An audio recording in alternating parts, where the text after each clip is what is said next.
নমস্কার বন্ধুরা, মম মিষ্টির লাইফস্টাইলে তোমাদের সবাইকে আরও একবার স্বাগত। তো আজকে বানাতে চলেছি ডালের বড়া। তো তার জন্য কী কী উপকরণ লাগছে সেগুলো তোমরা দেখো। তো ছোলার ডাল আর মুসুরি ডাল দুটো পেস্ট করে নেব।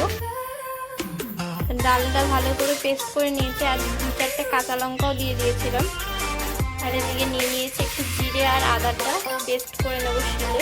আলুটা ধুয়ে নুন মাখিয়ে নিয়েছি, আর একটা টমেটো নিয়ে নিয়েছি।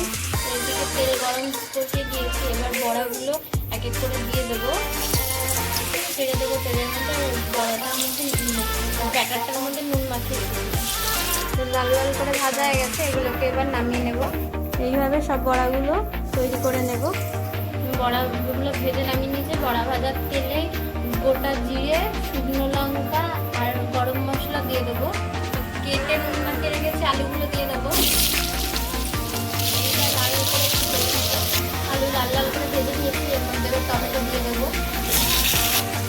বেটে রাখা মশলা আর তার সাথে হলুদ আর লঙ্কা গুঁড়ো এটা দিয়ে দেবো। এবার মশলাটা ভালো করে কষিয়ে নেবো। আদা দিয়ে ওটা বেটে নিয়েছিলাম, দিয়ে দিলাম। পরিমাণ মতো লবণ দিয়ে দেবো। মশলা কষানো হয়ে গেছে, এর মধ্যে এবার একটু উষ্ণ গরম জল দিয়ে দেবো। ঝোলটা এখানে ফুটে গেছে, এর মধ্যে এবার বড়াগুলো ছেড়ে দেবো।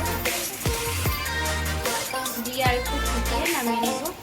ঘি আর গরম মশলা দিয়ে ডালের বড়ার ঝোল নামিয়ে নিয়েছি। তো তোমরাও বাড়িতে এইভাবে এই রেসিপিটা ট্রাই করে দেখতে পারো।